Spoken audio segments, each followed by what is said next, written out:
ఎఫెసీయులకు రాసిన 2:8 ఫాస్ట్గా పోలా, చాలా చెప్పాలా, 2 వారాల నుంచి చెప్పే అవకాశం లేదు, చాలా రోజుల తర్వాత అవకాశం దొరికింది. సో ఉతికి ఆరాయిలు అంటారు, ఆ టైప్ ఇప్పుడు. Okay, thank you Jesus. 2:8 ఎఫెసీయులకు రాసిన పత్రిక 2:8. యా, స్టార్ట్ చేయండి, తొందరగా రండి, తొందరగా కూర్చోండి. మీరు విశ్వాసము ద్వారా కృపచేతనే రక్షింపబడి ఉన్నారు. మీరు విశ్వాసము ద్వారా కృపచేతనే రక్షింపబడి ఉన్నారు.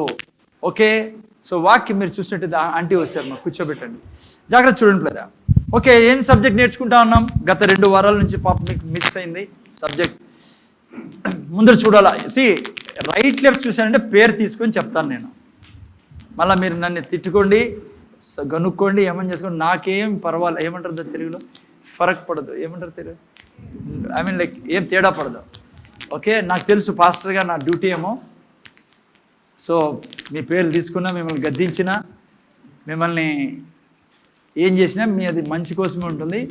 చాలా విషయాలు మీకు తెలియదు. యేసుప్రభుడు గద్దించేవాడు. మీరు అనుకున్నారు పాస్టర్ గద్దిస్తాడు, యేసుప్రభు ఎంత మంచివాడు అని. నేను శుక్రవారం చెప్పా, యేసుప్రభు ఏమన్నాడు? చాలా యేసుప్రభు కూడా కోపం వచ్చేది పిల్లరా. ఎందుకు తెలుసా కోపం వచ్చేది? ఏదో ఆయన స్వార్థం కొరకు కాదు, కానీ ప్రజలు నష్టపోకూడదు, తన యొక్క దగ్గరికి వచ్చిన వారు నష్టపోకూడదని. ఓకే, సో ఈ సమయంలో మనము కృప గురించి నేర్చుకుంటా ఉన్నాం. మీకు అందుకే స్క్రీన్లు ముందర పెట్టాం. బైబిల్ కింద చదవలసిన పనిలే, మీరు మడతీసి పెట్టండి. మీరు నిజంగా మంచి క్రైస్తవులైతే ఇంటికి పోయి చదువుతారు, పాస్టర్ నిజం చెప్పాడా అబద్ధం చెప్పాడా. ఈడ సర్వే చేయొద్దండి నాకు. ఎందుకంటే మీరు బైబిల్ చదివేటప్పుడు సగము నేను చెప్పింది ఎగిరిపోతుంది, మీకు మనసులో పోదు. బైబిల్ పరిశుద్ధాన్ని రాయించాడు, బెరియా సంఘం మాదిరి ఉండాలి మీరు, నేను. ఆ వ్యక్తి మాత్రం ఉండదు. ఏం వ్యక్తి? పౌలు ప్రార్థన వాక్యం చెబుతూ చచ్చిపోయినాడు. ఏం పేరు బ్రదర్? సారీ, హైతూను, ఐకూత, యాదో కూత, చచ్చిపోయినాడు. అలా చచ్చిపోయినాడు అతను. ఎప్పుడు? ఎందుకు చెప్పండి? వాక్యం చెప్తా అంటే పడుకుంటున్నాడు చూడండి, చంపేస్తాడు. ఎవరు? సాతాను. వాక్యం చదివేటప్పుడు జాగ్రత్తగా ఉండండి. మీరు పెట్టుకోండి, అయినా నాకు ఆ సైడ్ పెట్టుకోండి, ఈతలు తిప్పుకోండి. సో అందుకనే దయతో జాగ్రత్తగా వినండి. ఓకే, కృప గురించి నేర్చుకుంటా ఉన్నాం మనము. ఈరోజు చాలా స్పిరిచువల్ వార్ఫేర్ ఈరోజు మనం నేర్చుకోబోతున్నాం. సాతాను మన మధ్య జరిగే యుద్ధం గురించి. సో స్టార్టింగ్ నుంచి లాస్ట్ వరకు కంటిన్యూగా జాగ్రత్తగా ఉండండి, వినండి. సో కృప గురించి నేర్చుకుంటా ఉన్నాం పిల్లరా. సో ఇప్పుడు వాక్యంలో చదువుకున్నట్లుగా, కృప ద్వారా విశ్వాసము చేత మీరు నేను సమస్తము దేవుని చేతి నుంచి పొందుకోగలం. ఏది కావాలన్నా మీ నా జీవితంలో దేవుని కృప మన విశ్వాసం ద్వారా. కృప ఇస్తుంది, విశ్వాసము తీసుకుంటుంది. అర్థమైందా? సో అందుకే మనము గత వారాల్లో ఇవన్నీ చూసుకున్నాము. ఎక్కడికి వచ్చి ఏ పాయింట్లో ఉన్నామంటే, మనం ఇప్పుడు దేవుడు మీకు నాకు ఇవ్వవలసినవన్నీ ఆల్రెడీ ఇచ్చి వేశాడు. అందుకే పౌలు ఏం ప్రార్థన చేస్తున్నాడు? పౌలు ప్రార్థనే మిగతా వాళ్ళ ప్రార్థన కంటే తేడా ఉంటుంది మొత్తం బైబిల్లో. పౌలు తన సంఘం కొరకు లేకుండా మన కొరకు ప్రార్థన చేస్తున్నప్పుడు, ప్రభువా డబ్బులి, ఉద్యోగమి, ఆరోగ్యమి, లేకుంటే ఇది అది అనలేదు. కానీ పౌలు అంటున్నాడయ్యా, వీరికి జ్ఞానం, ఈ మనోనేత్రాలు తెరచు, వీళ్ళకి హృదయాన్ని తెరచు, వీళ్ళు హృదయంలో నీ కుమారుడు ద్వారా నువ్వు చేసిన కార్యాలన్నీ అర్థం చేసుకునే దానికి వీరికి మనోనేత్రాలు తెరచు, హృదయపు నేత్రాలు తెరచు, ప్రత్యక్షత వీరికి జ్ఞానం ఈ తండ్రి. ఎందుకు ఆ మాట అంటున్నాడు పౌలు అంటే, యేసు ప్రభు ద్వారా సమస్తము మీకు నాకు దేవుడు ఇచ్చి వేసి ఉన్నాడు. చాలా ఇంపార్టెంట్ డాక్ట్రిన్ ఇది. దేవుడు అన్నీ ఇచ్చేశాడు. ఎక్కడ రాయబడింది? ఎఫెసీ 1:3లో మీరు నేను చదివినట్లయితే అక్కడ ఏం రాయబడింది? ఎఫెసీ 1:3లో చూడండి, మన ప్రభు అయిన యేసు క్రీస్తు యొక్క తండ్రియగు దేవుడు స్తుతింపబడును గాక, ఆయన క్రీస్తునందు పరలోక విషయములలో ఆత్మ సంబంధమైన ప్రతి ఆశీర్వాదం మనకు అనుగ్రహించెను. ప్రతిదీ ఇవ్వబడింది. అందుకే మొదటి వాక్యం చాలా సూపర్ వాక్యం, చాలా ఇంపార్టెంట్ వాక్యం. ఏం నేర్చుకో? 2:8లో కృపచేత విశ్వాసము ద్వారా కృపచేత మీరు రక్షింపబడి ఉన్నారు. ఓకే, మీ నా రక్షణ ఎట్లా లభించింది? ఈరోజు మీరు నేను నీతిమంతులుగా చేయబడి ఉన్నాం. దేవుని సంతానం, సింహాసనం మీద కూర్చుని ఉన్నవారం, ప్రతి దీవెనకు అర్హులము. మరణాన్ని దాటి జీవంలో జీవిస్తున్న జీవితం మీదేనది. ఏం చేశామని ఈ జీవితం మీకు నాకు లభించింది? మనము విశ్వాసం ఉంచాం. ఎవరి మీద? దేవుని కృప మీద. జాగ్రత్తగా వినండి, ఆ వాక్యం ఏం చెప్తుంది? మీరు విశ్వాసము ద్వారా కృపచేతనే రక్షింపబడినారు. దేవుడు ఏం చేశాడు? తన కృపను చూపించాడు ఈ లోకం మీదకి. ఏం కృప? తన కుమారుని ఈ లోకానికి పంపించాడు. ప్రతి పాపానికి పరిహారం చేయడానికి.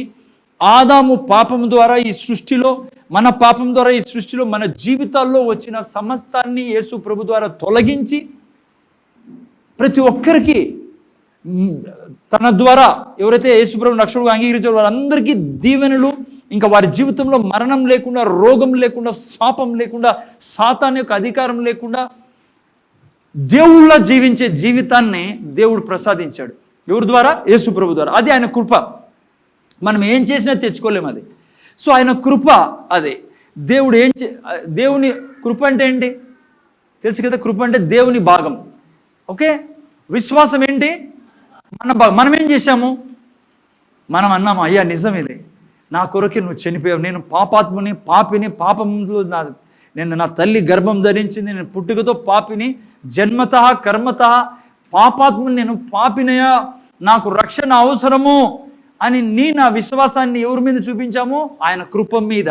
అంటే మనం చెప్పాము, యేసు క్రీస్తే ప్రభువు, ఆయన తప్ప నాకు పాపం నుంచి విడిపించేవాళ్ళు లేడు, ఆయన తప్ప ఇంకో రక్షకుడు లేడన్నాం. అది మన విశ్వాసం, అంటే మన భాగం. సో ఏమైంది అప్పుడు? విశ్వాసము ద్వారా కృపచేతనే మీరు రక్షించబడి ఉన్నారు. మీరు నేను రక్షించబడిన దానికి కారణం ఏమంటే ఆయన కృపను మనం అంగీకరించాం, రెస్పాండ్ అయినాం ఆయన కృపకు. విశ్వాసం అంటే ఏంటి? రెస్పాండ్ కావడం. దేవునికి రెస్పాండ్ కావడమే విశ్వాసం అంటే. ఇప్పుడు వినండి, ఇదే విధంగా ఏ విధంగా రక్షణ తెచ్చుకున్నావు నీ జీవితంలోకి, ఇదే విధంగా ప్రతిదీ నీకు కావలసిన ప్రతిదీ నువ్వు తెచ్చుకోవచ్చు కృప ద్వారా, విశ్వాసం చేత. ఓకే, తన కృప అదే. ఇప్పుడు 1:3 చదువుకొని, తన కృప అన్నీ ఇచ్చేసింది మీకు నాకు. ఏ విధంగా రక్షణ నువ్వు తెచ్చుకున్నావో నీ జీవితంలోకి, పాతాళం నుంచి విడిపించావో అదే విధంగా నీ జీవితంలో ప్రతిదీ నువ్వు తెచ్చుకోవాలా. ఏ విధంగా? విశ్వాసం ద్వారా. కృపచేత ఆయన అన్నీ ఇచ్చాడు, ప్రతి ఆశీర్వాదం ఇచ్చాడు. ఇప్పుడు నీ విశ్వాసం ద్వారా సమస్తాన్ని తెచ్చుకోవాలా ఇప్పుడు నా జీవితంలో. చూడండి, చాలామంది క్రైస్తవులు దీన్ని నమ్మరు పిల్లరా. ఏదన్నంటే దేవుడు మనకు ఇవ్వవలసిన సమస్తాన్ని ఇచ్చేశాడు. చాలామంది దేవుని బిడ్డలే అజ్ఞానం వలన ఏమని నమ్ముతారంటే, దేవుడు ఇంకా ఇవ్వవలసి ఉంది, నేను ప్రార్థన చేసినప్పుడు వినాలి, ముందర చూడాలి, నేను ప్రార్థన చేసినప్పుడు దేవుడు నా ప్రార్థన విని ఇస్తాడు. చాలా ఇంపార్టెంట్ టీచింగ్ ఈరోజు. చాలామంది అనుకునేది ఏమంటే, నేను ప్రార్థన చేసినప్పుడు దేవుడు విని, అరే నాకు ఇది ఇవ్వాలి కదా, అయ్యో పాపము పట్టు. సో చాలామంది అలా అనుకుని క్రైస్తవులు ప్రార్థన చేస్తారు. ఇది రాంగ్, ఇది తప్పు విధానం దేవుని దగ్గర నువ్వు తెచ్చుకోవడంలో. ఈ విధానం దేవుని దగ్గర నుంచి నీకు ఏమి తెచ్చేది? ఏదది? ఏ విధానం? ఇంకా ఇలా దేవుడు, నేను ఇప్పుడు ప్రార్థన చేస్తాను, ఇప్పుడు ప్రార్థన చేస్తున్న దేవుడు ప్రార్థన విని లేచి నాకు అవి ఇస్తాడు, నా జీవితంలో అవి ఇస్తాడు నా ప్రార్థన ద్వారా. చాలామంది అందుకే నా ప్రార్థన ద్వారా దేవుణ్ణి కదిలిస్తా, దేవుని సింహాసనాన్ని కదిలిస్తా. యాక్చువల్లీ ఇది రాంగ్ కాన్సెప్ట్ పిల్లరా. ఎందుకంటే దేవుడు సమస్తాన్ని, నీకు నాకు కావలసిన సమస్తాన్ని ఆల్రెడీ ఇచ్చేశాడు. ఆయన ప్రతిదీ నీకు నాకు ఆల్రెడీ ఇవ్వబడింది. చాలా స్ట్రాంగ్గా నీకు అందుకే నిద్రపడి చెప్తున్నా, అన్నీ ఇవ్వబడ్డాయి, అన్నీ ఇచ్చేశాడు. ఇప్పుడు వచ్చే పెద్ద ప్రశ్న ఏంటో తెలుసా? అన్నీ ఇచ్చేసింటే యాడున్నాయి సార్ మా దగ్గర ఏంది లేదే? అన్నీ ఇచ్చేశారు అంటున్నారు మీరు. బైబిల్లో వాక్యం కూడా చదివారు, అన్నీ ఇచ్చేసింటే యాడున్నాయన్నీ? డబ్బులు లేవు. ఏం లేవు? గట్టి చెప్పండి, ఏం లేవు? పాపం డబ్బులు లేవు. బీపీ టాబ్లెట్ వేసుకుంటేనేనైనా, లేకుంటే ఉంటానో లేదో తెలుసు. బాధపడకండి, ఎవరైనా బీపీ ఉంటే నేను ఐఎమ్ నాట్ లైక్ హలో. అన్నీ ఇచ్చేశాడంట. మా ఆయన చర్చికి రాడు. మానస సిస్టర్ ఇట్లా చూస్తాను దాటి నుంచి. మానస సిస్టర్ పాపము, లేకుంటే ఇంకా ఏమో. మీ స్టేట్మెంట్కి ముందు యవనస్తులు ముందు చూడాలా, ఓకేనా? మళ్ళీ బాధపడద్దు నా పేరు తీసుకుంటే. మీరు అంటున్నారు అన్నీ ఇచ్చారని. ఎక్కడది? ఎక్కడమా చెప్పాలి ఎవరన్నా? చాలా ఇంపార్టెంట్ ప్రీచింగ్ ఈరోజు మళ్ళీ చెప్తున్నాను నేను. మీకు నాకు దేవుడు ఇవ్వవలసినవన్నీ ఇచ్చేశాడు, దాంట్లో ప్రశ్నే లేదు. ఓకే, నేను ఇంకా మీరు ముందుకు పోయేది ఇంకా బాగా అర్థమవుతుంది. కానీ ఎక్కడున్నాయన్ని? ఆత్మీయ లోకంలో. ఇప్పుడు ముందర చూడండి జాగ్రత్తగా. సిస్టర్ ముందర చూస్తున్నారు కదా. మీరు నేను ఉంటున్న లోకం ఇది భౌతిక లోకం, దీన్ని అంటారు సీన్ వరల్డ్ ఇంగ్లీష్లో. భౌతిక లోకం. ఇది కాక నీకు నాకు కనపడని లోకం కూడా నిన్ను నన్ను ఆవరించి ఉంది. ఏ లోకం అది? Unseen world. తెలుగులో ఏమంటారు? ఆత్మీయ కనపడని లోకం అనండి. ఆత్మీయ లోకం. ఇది భౌతిక లోకం, ఆత్మీయ లోకం. చాలా జాగ్రత్తగా వినండి. భౌతిక లోకము కంటే ఆత్మీయ లోకం చాలా నిజమైంది. రామంజీ నిజం చెప్తున్నాను. వాడు కొద్దిగా బుజ్జగీశాడు, చాలా అలసిపోయిన పడుకోయి కొంచెంసేపని. అందుకే కొద్దిగా అవసరమే చంప కొడుకొని పడా అని, కానీ పడుకోద్దు. జాగ్రత్త తినండి ఆయన. హలో, భౌతిక లోకము కంటే ఆత్మీయ లోకం నిజమైంది. ఇప్పుడు మీరు చూస్తున్న ప్రతిదీ ఆత్మీయ లోకం నుంచి వచ్చినది. ఈ భౌతిక లోకం వచ్చినది ఎక్కడి నుంచి? ఆత్మీయ లోకం నుంచి. పిల్లరా, మీరు కూర్చున్న కుర్చీ వచ్చినది ఆత్మీయ లోకం నుంచి. మీరు మీ మీద తిరుగుతున్న ఫ్యాన్ వచ్చినది ఆత్మీయ లోకం నుంచి. భౌతిక లోకము కంటే ఆత్మీయ లోకము బలమైంది. ఆ వాక్యం తెరిచేసేయండి అంకుల్, ఏం పర్లేదు బాబు, తెరిచేసేయి. ఓకే, వీలైతే అది కూడా ఈ కిటికీ కూడా తెరిచేసేయచ్చు. ఓకే, మెస్ చేయండి, కట్టన్ తీసేయండి. ముందు చూడండి ప్లీజ్. భౌతిక లోకం కంటే ఆత్మీయ లోకం బలమైంది. ఉదాహరణకు చూడండి, పేతురు జైల్లో పండుకొని ఉన్నాడు, చైన్ లేసి కట్టేశారు భౌతిక లోకం వల్ల. ఆత్మీయ లోకం ఏం చేసింది అమ్మా? దూతలు ఏం చేశారు చెప్పండి గట్టి, ఏం చేశారు? స్వర్గం నుంచి హతోడాలు, తెలుగులో ఏమంటారు హతోడాని? సుత్తిలు. అమ్మా బ్రదర్, ఎన్ని సుత్తులు తెచ్చారు బ్రదర్? ఏమన్నా బైబిల్లో, మీ బైబిల్లో ఉందా? లేదు, దూతలు వచ్చి నిలబడుకున్నారు. దూతలు అన్నారు విడిపోవాలని, అంతే. అది ఆత్మీయ లోకము భౌతిక లోకం కంటే శక్తివంతమైంది. ఆ తర్వాత గెరాసీను దేశంలో ఒకరిని కట్టేశారు చైన్లతో. ఆడ కూడా ఒకరిని దయ్యాలు పట్టినోడిని. ఆ దయ్యాలు ఏం చేశాయని రాశారు బైబిల్లో? తుత్తనీయులు చేశాయని. ఆత్మీయ లోకం భౌతిక లోకం కంటే శక్తివంతమైంది. ఆత్మీయ లోకము నిజమైంది. వినండి, దేవుడు ఇక్కడ ఉన్నాడు. అమ్మా, ఎంతమంది నమ్ముతున్నారు దేవుడు ఇక్కడ ఉన్నాడని? మీరు చూస్తున్నారా? కానీ ఉన్నాడు ఆయన. ఎందుకంటే మనం భౌతిక లోకంలోనూ ఆయన ఆత్మీయ లోకంలో ఉన్నాడు. అందుకే నా ఆత్మే ఉన్నాడు. అందుకే మనకంటే శక్తివంతుడు కాబట్టి మనం స్తుతించి ఆరాధించాం. మనం నమ్ముచున్నాం అద్భుతమైన కార్యాలు చేశాడు ఆత్మీయ లోకంలో ఉన్న ఆ దేవుడు. అందుకే బైబిల్లో ఒక మంచి వాక్యం ఎబ్రిల్ రాసిన పత్రిక 11:6 పెట్టిన ఆయన చూడు, ఎంత మంచి మాట రాయబడింది ఆత్మీయ లోకం గురించి. చదవాలా? ఎవరైనా చదువుతారు మైక్లో? హెప్సిబా ఎక్కడ ఈరోజు? విశ్వాసము లేకుండా దేవునికి ఇష్టడైండుట అసాధ్యము. ఓకే, అట్లా పెట్టే నేను పర్లేదు. విశ్వాసం లేకుండా దేవునికి ఇష్టడై అసాధ్యం. దేవుని యొద్దకు వచ్చేవాడు ఆయన ఉన్నాడనియో. ఆడున్నాడు సార్, మూర్తి బెదర కనపడుతున్నాడు, కానీ దేవుడు ఎవరు కనపడుతున్నాడు? కానీ బైబిల్ ఏమంటుంది? ఆయన యొద్దకు వచ్చేవాడు ఆయన ఉన్నాడనియో, తన్ను వెదకు వారికి ఫలము దయచేయవాడనియో నమ్మవలెను కదా. సో ప్లరా ఆత్మీయ లోకము భౌతిక లోకము కంటే కూడా పవర్ఫుల్ లోకం. ఆత్మీయ లోకము భౌతిక లోకము మనం కలిసి ఉన్నాం. ఓకే, ఒక క్రైస్తవుడు ఆత్మీయ లోకం గురించి అర్థం చేసుకుంటే ఆ వ్యక్తికి ఎక్కడ అపజయం అనేది ఉండదు. చాలా జాగ్రత్తగా వినండి, చాలా ఇంపార్టెంట్ ప్రీచింగ్ చెప్తున్నా. ఈ వారం నుంచి ఇంక ముందు వచ్చే వారాలు చాలా డీప్లోకి వెళ్తాం. ముందంతా మనం జస్ట్ బేసిక్స్ నేర్చుకున్నాం. ఓకే, జాగ్రత్తగా వినండి. సో ఆత్మీయ లోకం, భౌతిక లోకం. మన ఆశీర్వాదాలన్నీ ఎక్కడ పెట్టాడు దేవుడు? ఆత్మీయ లోకంలో పెట్టాడు. ఓకే, ఇంకో క్వశ్చన్, ఎందుకు సార్ ఆత్మీయ లోకం పెట్టాడు? మాకు ఇచ్చింటే బీరువాలో పెట్టుకుంటాం కదా. ఎందుకు ఆత్మీయ లోకంలో పెట్టాడు?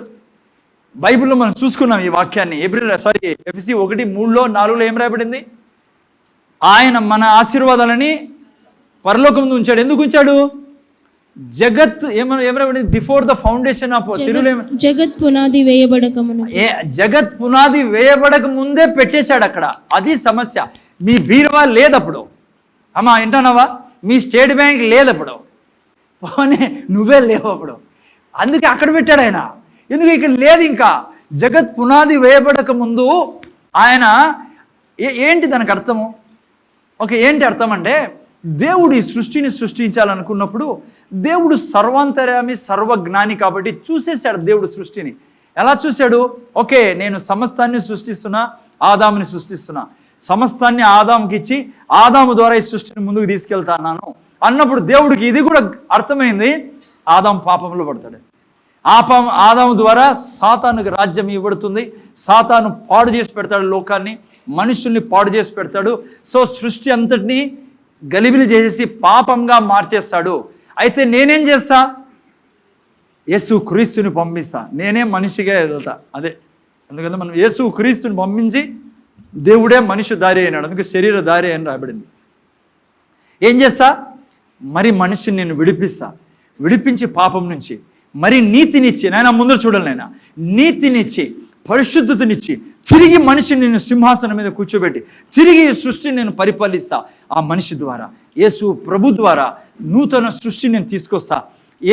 ఆ తర్వాత ఏమవుతుంది? ఏ మనిషి అయితే యేసు ప్రభుని రక్షకుడుగా అంగీకరిస్తాడో, ఆదాము ద్వారా పోగొట్టుకున్నవన్నీ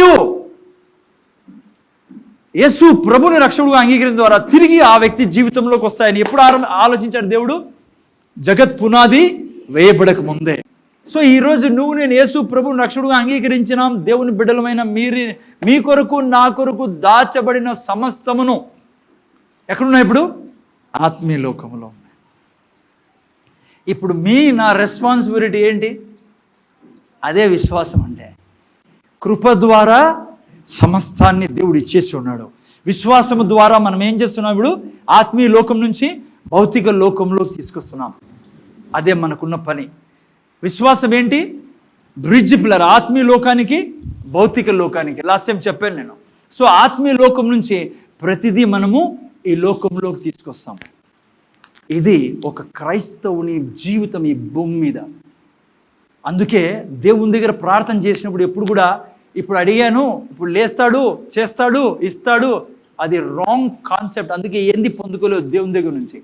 నీకు ఎప్పుడు ఉండాల్సింది ఏమంటే, సమస్తము నావే, నేను సంపూర్ణుని యేసు ప్రభులో, సమస్తము నాకు ఇవ్వబడింది, నాది సమస్తము యేసు ప్రభు ద్వారా అనేది నీ మైండ్లో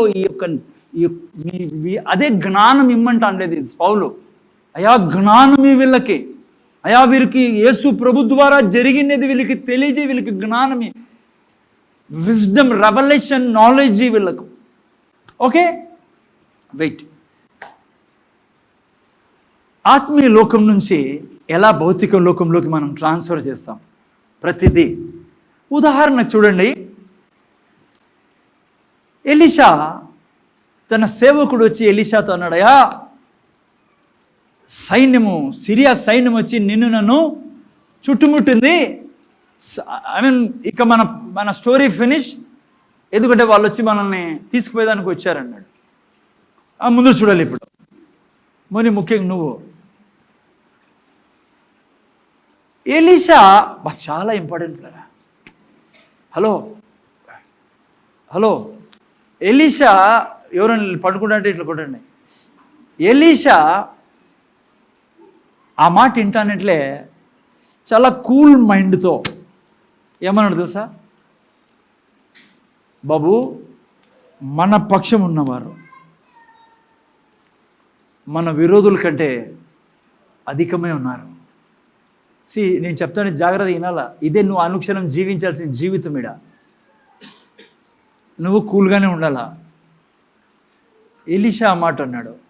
ఎలీషా ఆ మాట అన్నప్పుడు అంతకుముందు ఎప్పుడైతే సేవకుడు వచ్చి చెప్పాడో సైన్యం అంతా మోహరించి ఉందన్నప్పుడు ఎలీషా పరిగెత్తిపోయి కట్టను చూసి చూడలే, కొన్ని కిటికీలను చూసి ఆ తర్వాత రే మన సైన్యం ఎక్కువరా అని చెప్పలా. అదే నువ్వు నేను నేర్చుకోవాల్సిందే. ఎలీషా ఎక్కడున్నాడో అక్కడ చూశాడో. ఎక్కడికి? ఆత్మీయ లోకంలోకి చూస్తున్నాడు ఎలీషా. ఎక్కడి నుంచి చూస్తాడు ఆత్మీయ లోకంలో కంటే? తన హృదయాన్ని విప్పి చూస్తున్నాడు. ఏం చూస్తున్నాడు? దేవుని వాక్యాన్ని చూస్తున్నాడు. దేవుని వాక్యంలో ఏం రాయబడింది? ఆత్మీయ లోకంలో ఏం జరుగుతుందో దేవుని వాక్యంలో రాయబడింది. నీ గురించి, నా గురించి. ప్రతి క్షణము నా ఊపిరి తీసుకునే ప్రతి క్షణము నీ గురించి, నా గురించి ఏం జరుగుతుందో ఈ సృష్టిలో దేవుని వాక్యంలో సమస్తం రాయబడింది. ఎలీషా అన్నాడు, వాక్యంలోకి చూస్తున్నాడు. ఎలీషా ఆత్మీయ లోకంలోకి చూస్తున్నాడు. ఆత్మీయ లోకం గురించి ఎక్కడ రాయబడింది? వాక్యం రాయబడింది. 91, 10, 11, 12 వాక్యాలు చూసి అంటున్నాడు, యెహోవా దేవుడు అన్నాడు, నీ పక్కన 1000 మంది పడినా, కుడి పక్క 10,000 మంది కూలినా నీ మీదికి అపాయం రాదు. ఎందుకంటే నువ్వు యెహోవా దేవుణ్ణి ఆశ్రయంగా చేసుకున్నావు కాబట్టి. ఇదిగో నా దూతలు నీ కొరకు నేను ఆజ్ఞాపించి ఉన్నా. నా దూతలు నిన్ను ఆవరించి ఏ తెగులు నీ గుడారానికి సమీపించకుండా, ఇదిగో నా దూతలు నిన్ను తమ చేతులతో ఎత్తి పట్టుకొని నీ పాదములకు రాయి తగులకుండా నా దూతలు కాపాడుతారన్నాడు. ఎలీషా కిటికీల నుంచి కాచి చూసినదే. ఎలీషా దేవుని వాక్యంలో చూసి అంటున్నాడు, యేసు నామములో ఇది జరుగును గాక, ఇదే జరుగుతాడు, పై చూడుపో. సేవకుడు చూడలేకపోయాడు. ఎలీషా ప్రార్థన చేశాడు, దేవుడు చూపించాడు. అది ఆత్మీయ లోకాన్ని చూడడం అంటే. క్రైస్తవుడా, గుర్తుపెట్టుకో, నీవు నేను చూసిన దాన్ని బట్టి కాదు బ్రతకాల్సిందే. నువ్వు నేను బ్రతకాల్సింది భూమి మీద ఆత్మీయ లోకాన్ని చూసి భూమి మీద బ్రతకాల్సిందే. ఆత్మీయ లోకాన్ని నువ్వు చూసేది ఎట్లా తెలుసా? దేవుని వాక్యంలో నుంచే. దేవుని వాక్యం ఏం చెప్తుందో అది చూస్తూ నీ భూమి మీద బ్రతకాలా. ఆ వ్యక్తినే దేవుడు అంటాడో, నా గుండెలు నిన్ను బట్టి సంతోషిస్తున్నాయి. విశ్వాసములో జీవించడం అంటే ఏమో తెలుసా? చూస్తున్న దాన్ని చూడడం కాదు, చూస్తున్న దాన్ని చెప్పడం కాదు. దేవుని వాక్యాన్ని అనుక్షణం నువ్వు చూస్తూ దేవుని వాక్యాన్ని నువ్వు చెప్తావే, అది విశ్వాసంలో జీవించడం. నువ్వు ఏం చూస్తున్నావు ప్రతి క్షణం? నా దేవుని వాక్యం ఏం చెప్తుందో తెలుసా? ఆత్మీయ లోకంలో నీ గురించి, నా గురించి యేసు ప్రభు ఏమై ఉన్నాడో నీవు నేను అదే ఉన్నా. ప్రతి క్షణము నువ్వు నేను జీవించాల్సిన విధానం ఏమో తెలుసా? ఈ భూమి మీద సాక్షాత్తు యేసు ప్రభుని కలిగి ఉన్న జీవితం నాదని జీవించాలిడా. ఈడ నువ్వు వేసే ప్రతి అడుగు నీకు అర్థమే ఉండాలా. యేసు ప్రభు ఏమై ఉన్నాడో నేను అదే ఉన్నా ఈ భూమి మీద. యేసు ప్రభు దయ్యాల ముందుకు వెళ్ళినప్పుడు ఏం జరిగిందో అది మాత్రమే నా ద్వారా జరుగును గాక. ఎక్కడ యేసు ప్రభు వెళ్ళినా రోగులు స్వస్థత పొందుకునేవారు. నువ్వు నేను ఈ భూమి మీద అడుగు వేస్తప్పుడు యేసు ప్రభు వేస్తున్నాడు అడుగు నాలో నుంచి. నేను యేసు ప్రభు ఒకటే ఉన్నాం ఈ సృష్టిలో. ఎందుకంటే యేసు ప్రభు ఏమై ఉన్నాడో మీరు నేను అదే ఉన్నా. నీకు తెలిసిండలా. నువ్వు నోరు తెరిచి మాట్లాడుతూ ఉంటే యేసు ప్రభు మాట్లాడినప్పుడు ఏం జరుగుతుందో అదే జరుగుతుంది, అదే జరుగును గాక అని నీ ప్రతి క్షణ జీవితం ఈ భూమి మీద ఆత్మీయ లోకాన్ని చూసి బ్రతకాలను. అందుకే వాడిని విశ్వాసి అని దేవుడు పిలుస్తాడు. నేను జీవించే విధానం ఈ లోకస్తులు జీవించినట్లు కాదు. మీరు నేను ప్రతి క్షణము లోపల దేవుణ్ణి చూస్తూ బ్రతకాల పిల్లరా. అది క్రైస్తవ జీవితం అంటే. ఇది మతం కాదు. బైబిల్ అంటుంది యేసు ప్రభు ఏమై ఉన్నాడో నేను అదే ఉన్నామో. పౌలు అంటాడు, నేను యేసు క్రీస్తుతో పాటు సిలువ వేయబడున్నా, బ్రతుకున్నది నేను కాదో, నాలో యేసు క్రీస్తు బ్రతుకుతున్నాడు. నేను అనుక్షణము దీన్ని పలుకుతూ బ్రతకాల. ఈవెన్ నువ్వు రోగంలో ఉన్నా, ఈవెన్ నువ్వు బీపీ టాబ్లెట్ తీసుకుంటున్నా, యేసు ప్రభు రోగి కాదో, నాలో రోగము లేదు గాక. యేసు ప్రభు రోగి కాదు కాబట్టి యేసు ప్రభు ఏమై ఉన్నాడో నేను అదే ఉన్నా. యేసు ప్రభుకి భయం లేదు కాబట్టి నేను అదే ఉన్నా. యేసు ప్రభుకి చింత లేదు కాబట్టి నేను అదే ఉన్నా. యేసు ప్రభు బీదోడు కాదు కాబట్టి నేను అదే ఉన్నా. ఎప్పుడు నువ్వు ఆత్మీయ లోకాన్ని చూసి ఎలీషా మాదిరి మాట్లాడతావో, సేవకుడు చూసినట్లుగా నీ జీవితం ద్వారా జనాలు దేవుణ్ణి చూడడం మొదలు పెడతారు.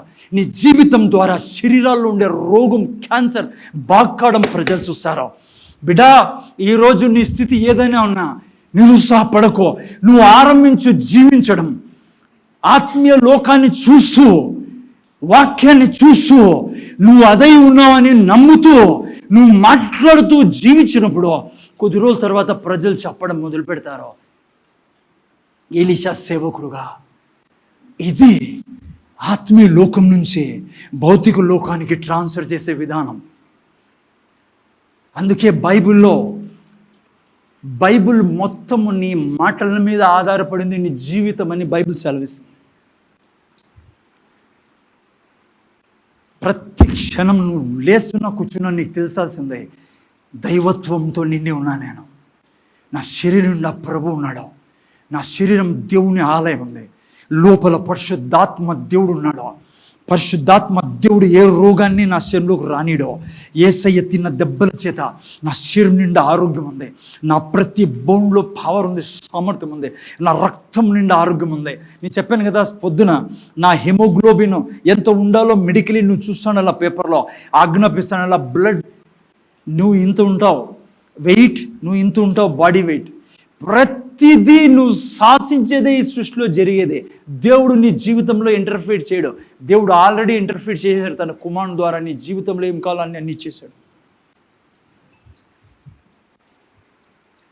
ప్రతి క్షణం నీ పెదవుల నిండా దేవుని వాక్యం అందుకే ఉండాలా. నువ్వు చూసుకున్నప్పుడు పనికిరానోడు మాదిరి ఫెయిలియర్ మార్చు. ఈవెన్ ఇప్పుడు ఉన్న నీ పరిస్థితి నువ్వు చూడాల్సింది దహించు అగ్నిని. నువ్వు చూడడం మొదలుపెట్టు, నీ ముందర దయ్యాలు చెప్పడం మొదలు పెడతా, దహించు అగ్ని నా ముందర నిలబడుకొని ఉండేదని. దయ్యాలకి ఒకటే ఒక వ్యాపారం ఈ సృష్టిలో ఉండేదే. నువ్వు ఆత్మీయ లోకాన్ని చూడకూడదు, ఆత్మీయ లోకాన్ని చెప్పకూడదని నిన్ను భౌతిక లోకంలో ఇరికించి పెట్టేసావే. చూపిస్తాను కొంచెం సేపు తర్వాత. అర్థమవుతుందా? Don't see yourself as a waste fellow. See yourself as a king, walking with king. Bible అంటుంది, నువ్వు you have entered in to the marvellous light of God. You should see marvellous light of God upon yourself. Hello, 1 పేతురు 2:9 రాయబడింది. తెలుగులో ఏం రాయబడింది నాయనా? నువ్వు ఆశ్చర్యకరమైన తన వెలుగులోకి ప్రవేశించి ఉన్నావు. నువ్వు రాజువే, యాజకుడివే. ఎప్పుడు ప్రతి క్షణం ఏంది వెంటాడుతానా?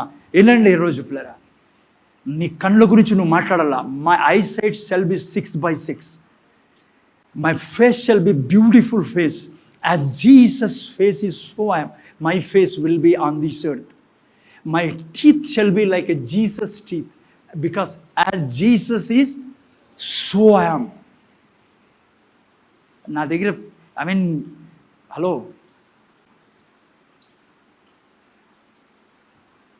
అదే ఎలీషా యొక్క జీవితం. అందుకే అద్భుతాలు చేయగలిగారు వాళ్ళు. మీకు చెప్తున్నా, వాళ్ళకంటే స్పెషల్ మీరు నేను పిల్లరా. ఎలీషా చెప్పలేడు నేను దేవుని ఆలయమే ఉన్నానని, కానీ నేను చెప్పగలను దేవుని ఆలయమే ఉన్నామని. దేవుడు నాలో సంచరిస్తున్నాడు, దేవుడు నాలో జీవిస్తూ ఉన్నాడు, దేవుడు నా రక్తంలో పనిచేస్తాడు, నా బోన్స్లో పనిచేస్తాను, అణువులో దేవుని సామర్థ్యం పనిచేస్తాను.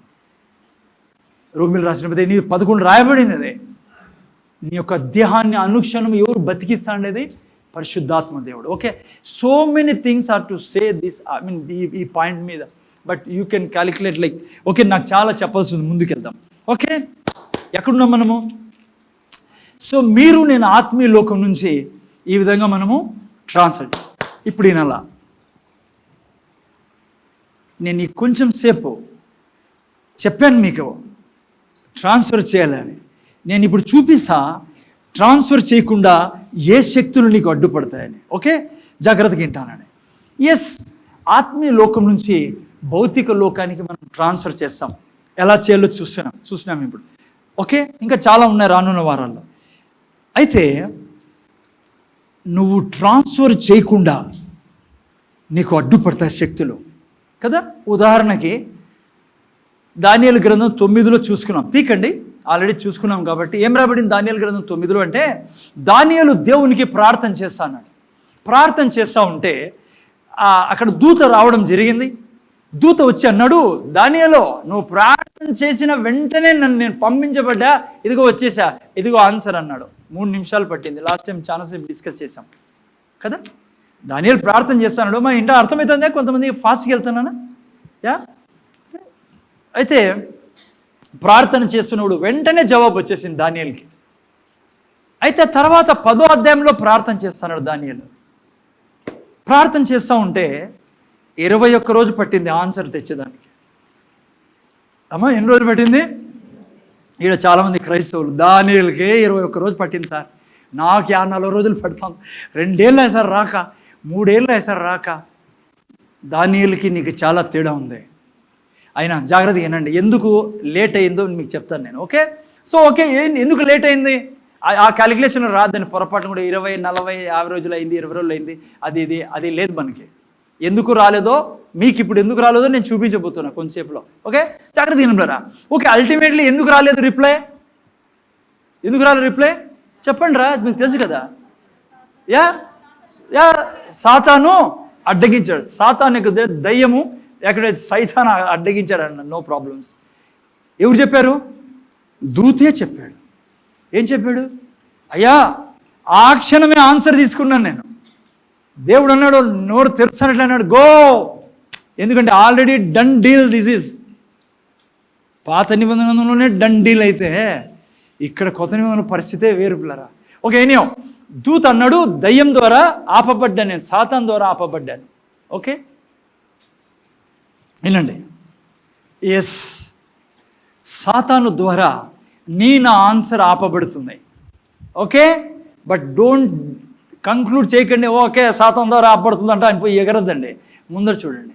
హలో, ఇప్పుడు నేను చెప్పబోయేది జాగ్రత్తగా వినండి. నేను సాతాన్ యొక్క పనితనాన్ని మీకు చెప్పబోతున్నా. ఓకే,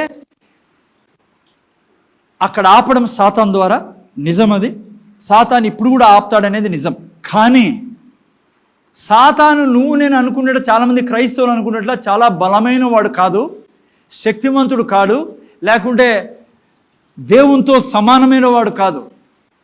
వాడిని సిస్టర్ మీరు వింటున్నారు కదా, వాడిని యేసు ప్రభు మరణం ద్వారా 0 చేసి పెట్టాడు. వాడు గయా గుజరా మనిషి కూడా కాదు వాడు. I mean nothing. వాడు వేస్ట్ ఫెలో. ఆమె మన దగ్గర ఏం శక్తి లేదు ఇప్పుడు. ఓకే, జాగ్రత్తగా ముందర చూడండి. ఓకే, 2 రకాల క్రైస్తవులు ఉన్నాయి. ఇది చెప్పు నిన్న సంఘాల్లో. ఒక రకమైన క్రైస్తవులు ఎవరంటే అస్సలు వాళ్ళు సాతాను గురించి మాట్లాడరు కొన్ని సంఘాల్లో. ఏమా అస్సలు సాతాను గురించి వాళ్ళు టచ్చే చేయరు. వాళ్ళు అస్సలు లేడన్నట్టుంటారు వాళ్ళు. అది చాలా తప్పు పిల్లరా. బైబిల్ నిండా ముఖ్యంగా కొత్త నిబంధన సాతాను గురించి చాలా చాలా విషయాలు రాయబడింది. ప్రతి చోట యేసు ప్రభు సాతాన్ని తొలగించాడు. రోగాలు తెచ్చే దయ్యాలు రోగాలు ఇస్తాయన్నట్లుగా రోగాల్ని తరిమాడు. మనిషిని చంపేది అంటే ప్రతి చెడ్డ కార్యం చేసేది దురాత్మే అని యేసు ప్రభు చెప్పడం జరిగింది. ప్లస్ దయ్యాల్ని తీయడం జరిగింది. సో నువ్వు దయ్యాల గురించి మాట్లాడడమే లేదనుకో, అది చాలా తప్పు ప్రీచింగ్. అదే అజ్ఞానంలో పెడతాను నువ్వు ప్రజల్ని. చాలా చోట్ల చూసాను, వాళ్ళు అసలు టచ్చే చేయరు. మాకెందుకు ఎవరు ఆయప్ప మాకేలా అన్నట్లుంటారు. రియల్ ఏమీ వాడే. కొన్ని చోట్ల ఒక గుంపు అది, రెండో గుంపు అనుక్షణం సాతానే. యేసు ప్రభు కంటే ఎక్కువ వాళ్ళు సైతానే. నిలబడితే సైతాన్, వంగితే సైతాన్, కూర్చుంటే సైతాన్. నాకు 2 సైతాన్లు కనపడాయి. మా ఇంటి బయట పెద్ద లావు సైతాన్ కనపడా, 4 ఇంత పెద్ద పెట్టిండే. వాళ్ళ ఇంట్లోకి పోతే పాము సైతాన్ కనపడిందంటే ఎప్పకే. కొంతమంది అట్లా. నీకు ఎందుకు ఎప్పుడు వాడే కనపడుతున్నాడు? 91:4 ఏం రాయబడింది? ఆయన నిన్ను తన రెక్కలతో కప్పి ఉన్నాడు, నీ రెక్కల కింద, తన రెక్కల కింద నీకు. అది చూడరా అంటే వీడు ఎప్పుడు దయాల్ని చూస్తుంటాడో. మొత్తం దయాలే, లేసే దయం. ఈ 2 కేటగిరీ మనుషులు 2 రాంగే. అర్థమైందా?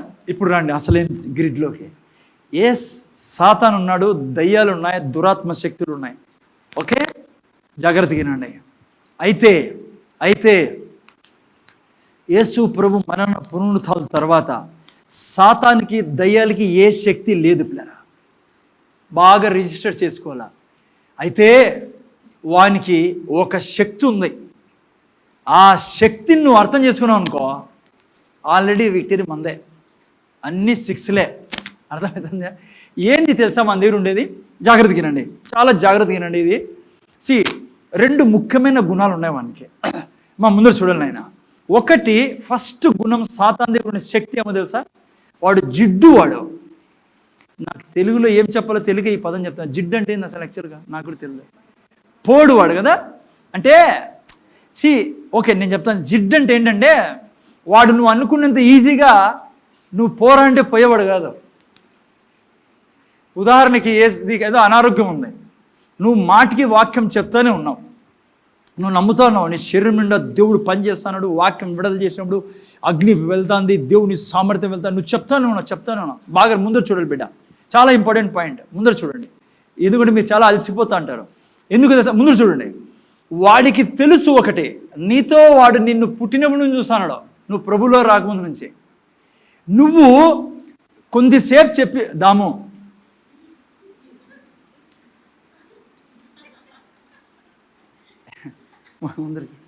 హలో ముందు చూడండి. నువ్వు పుట్టుక నుంచి నేను వాడు చూస్తున్నాడు. వాడు అమ్మా అర్థమవుతుందా? జాన్ పుట్టపర్తి నుంచి వచ్చినా విడిచిపెట్టవు, చూస్తానే ఉంటావు ఎట్లుంటాడు మనిషి అని. వాడు జిడ్డు ఎందుకంటానంటే వాడికి తెలుసు నువ్వు ఇప్పుడు యేసు ప్రభువుని రక్షకుడు అంగీకరించావని, వాడికి తెలుసు నువ్వు ఈ చర్చికి వచ్చి వాక్యం వింటానని, వాడికి తెలుసు నువ్వు వాక్యం నిలబడతానని. వాడేం చేస్తాడంటే నిన్ను నిరుత్సాహపరిచేదానికి, ఏంది జరగడం లేదు నాకు అనేదానికి, అన్నట్లు నీకు నిరూపించడానికి కూడా పోడు. వాడి సిమ్టమ్స్ తీసేసాడు. వాడు ఇంకా పెంచే ప్రయత్నం చేస్తాడు. నువ్వు ఎంత వాక్యం చెప్పినా, సపోజ్ పిల్లల కోసం వాక్యం చెప్తాను, డబ్బు కోసం వాక్యం చెప్తాను, ఆరోగ్యం కోసం వాక్యం చెప్తాను, బాగా వినాలన్నా, కానీ లోపల వానికి మంట పెట్టు, వాక్యం కాలుస్తూ ఉంటుంది వానికి. హలో, ద మూమెంట్ వాక్యం ఏమై ఉంది? దేవుడు ఎవడు? దహించు అగ్ని. దూతలు ఎవరు? దహించు అగ్ని. నువ్వు అగ్నితోనే పని చేస్తానేది, నీ నుంచి అగ్నే బయలుదేరుతుంది. అందుకే నేను చెప్పా ఇప్పుడు నేను కొంతసేపు ముందు, నువ్వు అగ్నిని చూడాలని, నీలో మండుచున్న అగ్ని నువ్వు. ఆ మంట కాదు, ఎవరికన్నా మంచి జరిగితే మళ్ళీ ఆ మంట అనుకుంటారు. నేను చెప్తాను అది దేవుడే నీలో మండుతానట్లా చూడాలి. నువ్వు నీ మైండ్ సెటప్ని చేంజ్ చేయాలని నువ్వు చూసి. ఓకే, ఇక్కడ చూడండి, ముందు చూడండి. ఫస్ట్ వాళ్ళ దగ్గర జిడ్డు వాడు. బ్రదర్ వింటానారా? వాడు పోనట్లుగా డ్రామా ఆడతాడు లోపల ఉన్న. లైక్ అనారోగ్యం పెట్టాలి అంటే నీ ఇంట్లో పరిస్థితి ఎట్లా ఉంటుంది.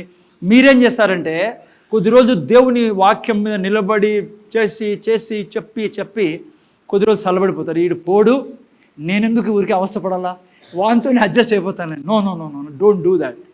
అర్థమైందా మీకు? నేను ఏం చెప్తాను? జిడ్డు వాడు. ఇప్పుడు సపోజ్ నువ్వు ఆరోగ్యం గురించి ప్రార్థన చేస్తాను, నెల ఏం చెప్పబట్టి, బట్ బిలీవ్ మీ, బైబిల్ చెప్తా ఉంది, వాడిని నీ కాళ్ళ కింద తొక్కించి దేవుడు నిన్ను కంప్లీట్గా డెలివర్ చేసే దేవుడు ఈ ప్రతి ఏరియాలో. అది ఒకటి వాని దగ్గర ఉండే జిడ్డు. ఓకే, రెండవది, ఇది చాలా ముఖ్యమైనది, దీని గురించి ఈరోజు ప్రీచింగ్ అంతా ఏంటో తెలుసా? వాడు కుతంత్రాలు కలిగిన వాడు, డిసీట్ఫుల్నెస్, వాడు క్రాఫ్టీనెస్ కలిగిన వాడు. తెలుగులో చెప్తాను ఏంటంటే, తెలుగులో ఒక్క నిమిషం, జిత్తులమారి అంట. తెలుగు డిక్షనరీలో చూశాను నేను, జిత్తులమారి. ఆ తర్వాత మోసగాడు, వాడి మెయిన్ వెపన్ అబద్ధం. ఇది వాడి యొక్క శక్తి. జాగ్రత్త, ముందర చూడండి. నేను ఆల్రెడీ చెప్పా వాని దగ్గర ఏం శక్తి లేదని. వాని శక్తి ఏందో తెలుసా? నువ్వు ఇచ్చే శక్తి వాని శక్తి. అలా ముందర చూసానారా? వాని శక్తి వాని దగ్గర ఏం లేదు, వాడు ఖాళీ. కానీ నువ్వు ఇస్తావు వానికి శక్తి, అదే వాని శక్తి. వాడు ఏం చేశాడంటే నీకు మోసం చేయడం మొదలు పెడతాడు, నీకు అబద్ధం చెప్పడం మొదలు పెడతాడు. వాడు జిత్తులమారి అని చెప్పానే, వాడు కన్నింగ్ ఫెలో. వాడు దేవుని వాక్యాన్ని నీ దగ్గర అబద్ధం చెప్తాడు, వాక్యానికి విరోధంగా కంటిన్యూగా చెప్తా ఉంటాడు. మీకు అర్థమవుతుంది నేను ఏం చెప్తాను? అది మాత్రమే వాని శక్తి. ఎవరు ఇచ్చారు ఈ శక్తి? నువ్వు ఇచ్చావు. ఎందుకంటే మన అబద్ధాన్ని నమ్మి వాక్యాన్ని పక్కన పెడతావే, అదే వాని శక్తి. అదర్వైజ్ వాని దగ్గర ఏ శక్తి లేదు. వాడు శక్తిహీనుడు. జాగ్రత్త వినాలా? అలా ముందర చూడు. అందుకే అనేది ముందర చూడమని. ఎందుకంటే వాని దగ్గర శక్తి లేదు, నువ్వు ఇనువు, వానికి శక్తి ఇస్తావు ఇంటికి పోయి. ఈరోజు క్రైస్తవుడు వాక్యము తెలియకపోవడమే సైతాన్ శక్తి. నీ జీవితంలో, నీ ఆర్థిక స్థితిలో, నీ ఆరోగ్య స్థితిలో నువ్వు ఈరోజు మగ్గిపోవడమో, లేదంటే నువ్వు బాధలో ఉన్నావే, నీ కుటుంబంలో సమస్యలు ఉన్నవే, కారణం ఏమంటే నీకు వాక్యం తెలియకపోవడమే. అందుకే వాడు నీ జీవితం మీద పరిపాలన చేస్తూ ఉండేది. అందుకే నీ ఇంట్లో డబ్బులు లేకుండా చేస్తూ ఉండేది. అందుకే నీ జీవితంలో వాడు అనారోగ్యంతో నిన్ను పీడిస్తూ ఉండేది. ఎందుకు తెలుసా? నీకు వాక్యం ఏం చెప్తుందో తెలీదు, వాక్యంలో ఏం రాయబడిందో తెలీదు. అందుకే బైబిల్ చదవడము ఆప్షన్ కాదు, ముఖ్యంగా ఆలయానికి రావడము సత్యానికి స్తంభం ఇదే. ఇక్కడే సత్యం చెప్పబడేది. ఇక్కడ రాకపోవడమే వానికి బలము. ఎన్ని కుటుంబాలు ఉన్నాయి నేను చూసాను. నేడు రానోళ్ళు ఈరోజు వచ్చి ఈ వాక్యం విని ఏం చేయాలా సాతానుతో నేర్చుకుంటే, నువ్వు సంపాదన ఏం ప్రయోజనం అది తెలియకుండా పోతే అన్నీ ఊడ్చుకొని పోతారు. ఆడ ఏదో ఒకటి వచ్చి తీసుకొని పోతుంది, మొత్తం సంపాదించి పెట్టిండేది. ఇప్పుడు వచ్చి విన్నావు అనుకో, ఎందుకంటే దేవుడు పెట్టిన ఆలయం ఇది, దేవుడు మాట్లాడే సమయం ఇది. నువ్వు ఆయనకే సమయం ఇవ్వకుండా ఎంతోమంది రాలేదు, మళ్ళీ ఇళ్ళల్లో కొట్లాడుకుంటా తిట్టుకుంటా. వాడు ఉన్నాడు. వాళ్ళు జాగ్రత్తగా వినంటారా? నువ్వు వాక్యము, నీకు వాక్య జ్ఞానం లేకపోవడం, వాక్యం చదవకపోవడం, వాక్యం ఏం చెప్తుందో నీ గురించి తెలియకపోవడం, వాక్యాన్ని పలకకపోవడమే వాని బలం. కానీ ఇంకా ఏ బలం లేదు. మీరు వింటానండి, వాక్యం మీకే ప్రూవ్ అవుతుంది. ఓకే, సో అందుకే బైబిల్ ఏమన్నా చెప్పండి సాతాను విషయంలో. ఎక్కడన్నా చూసారా సాతాను ఉన్నాడు భయపడండి అని రాయడము? బైబిల్ ఏం రాయబడింది తెలుసా? సాతానికి స్థలం ఈకండి. బైబిల్లో ఏం రాయబడిందో తెలుసా? వాణ్ణి ఎదురించుడి. ఇది బైబిల్ చెప్పేది నీకి నాకే. నీ దగ్గర నా దగ్గర వాక్య జ్ఞానం లేకపోవడము, వాక్యము తెలియకపోవడమే వాని యొక్క శక్తి. పిల్లరా, ఈరోజు చాలామంది క్రైస్తవ జీవితాల్లో నేను చూస్తూ ఉంటాను కదా, ఓకే ఇట్లా చెప్తానండి. ఈ లోకంలో వాడు ఉన్నాడు కాబట్టి, వాడిని అనుసరించే మనుషులు ఉన్నారు కాబట్టి చాలా కష్టాలు, సమస్యలు, ఇరుకు ఇబ్బందులు ప్రతి ఒక్కరు అవి వెళ్తారు. మనకు కూడా ఆ యొక్క సమస్యలు అవి వెళ్ళాల్సి వస్తుంది చాలాసార్లు కారణాల వలన, అనేక మంది కారణాల వలన. నీకు వాక్యం తెలియకపోవడం వలన చాలామంది క్రైస్తవ కుటుంబాల్లో సమస్యలు వచ్చినప్పుడు వాక్యం తెలియకపోవడం వలన ఏం చేయాలో తెలియక సాతానికే మళ్ళీ ఆహ్వానించే వాళ్ళు ఉన్నారు కుటుంబాలు. చిన్న ఉదాహరణ కనుక్కోండి. చాలామంది ఇళ్ళలో నేను చూశాను, వాళ్ళు చెప్పడం విన్నా. నేను ముఖ్యంగా ఇక్కడికంటే నార్త్లో గురించి నాకు చాలా అనుభవం చెప్తున్నా. క్రైస్తవులు చిన్న సమస్య వచ్చి, జాగ్రత్తగా వినాలి, చాలా ఇంపార్టెంట్ విషయాలు మీకు ప్రతి క్షణం మీకు ఎదురే విషయాలు చెప్తాను. చాలాసార్లు చిన్న సమస్యలు వస్తే పోయి అంతరం వేసుకొచ్చిన వాళ్ళని చూశాను నేను. ఏది అంతరం? క్రైస్తవులు మొలతాడు, కాళ్ళ తాడు, అరే ముక్కుకి తాడు, చెవుల్లో తాడు, మెల్లో తాడు. అరే తాడేం చేస్తుందిరా? అది కూడా తెలియదు తనకి. ఎవరో చెప్పారు వేసుకొని తాడు వేసుకొచ్చినాడు. అరే అదే ఉరితాడుగా మారుతుంది మళ్ళా. ఈ సమస్యలకి కారణం ఏమంటే అవి కాదు, దానికి జవాబు నీకు వాక్య జ్ఞానం లేకపోవడం వల్లే వాడు నీ మీద పరిపాలన చేస్తాడు. ఈ విషయాల వలన కాదు నువ్వు బయటపడేది, దేవుని వాక్యం వలన.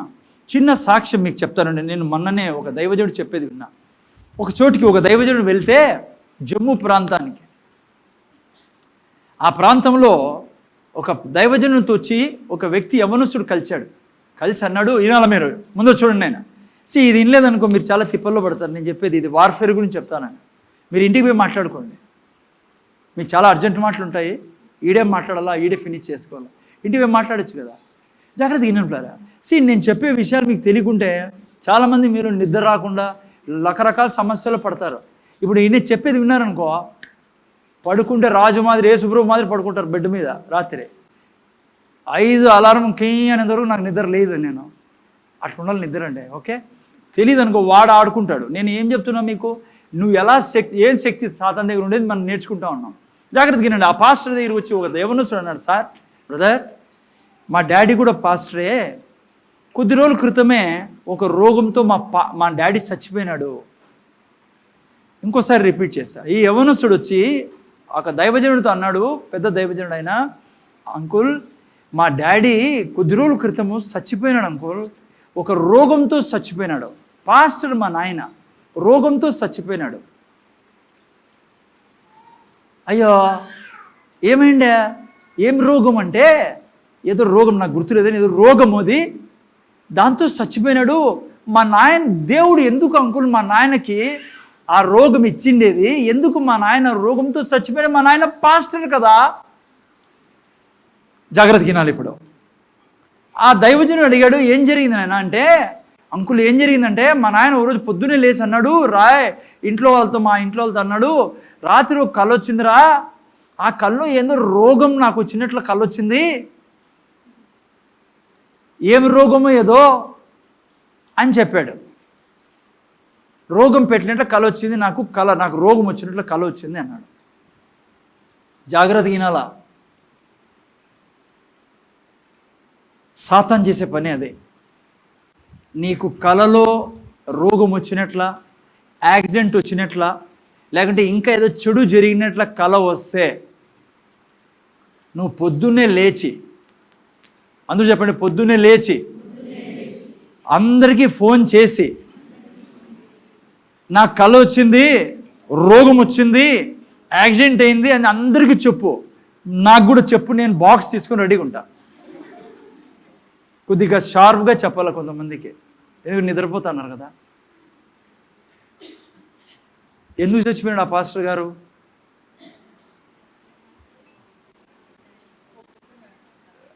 పొద్దున్నే లేచో రాత్రిలో సరే, ఏ టైం అయినా సరే, అటువంటిది ఏం సంభవించినా సాతానుకి తెలుసు నిన్ను ఎట్లా శక్తిహీనుడుగా చేసి నిన్ను సంపాలో. వాడు వచ్చినదే దొంగతనమును, హత్య, నాశనం.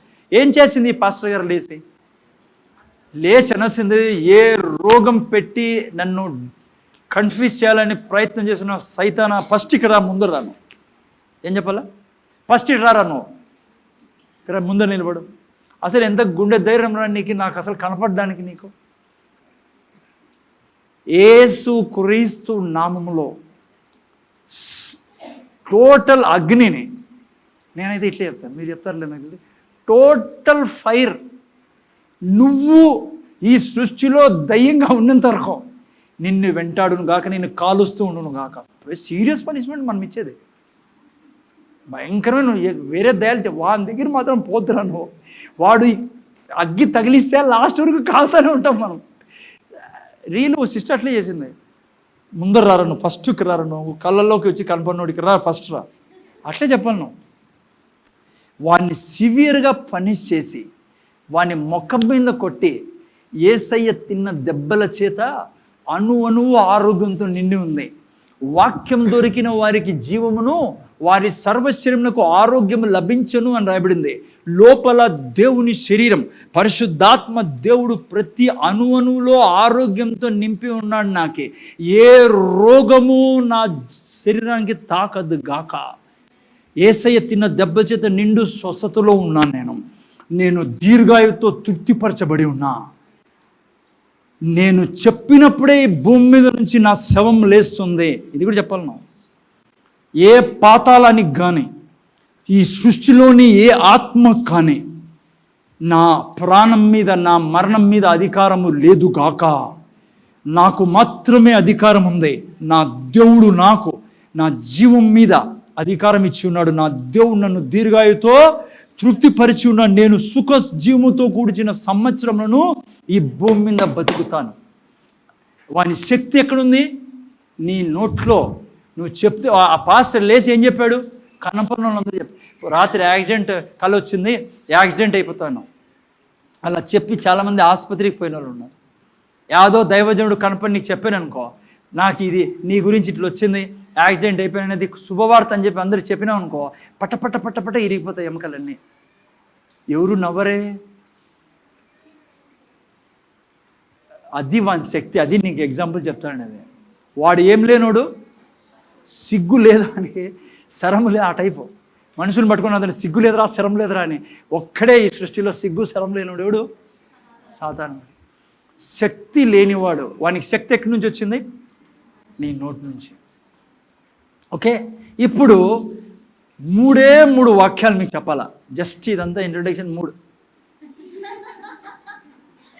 అప్పుడు ఇట్లు చూస్తుంది ఇంకా స్టార్ట్ అని. పాపం యూత్ ఫెస్ట్ రెడీ చేయలేము పాపం యూత్ కోసం. యవనస్తులంతా మర్చిపోద్దండి.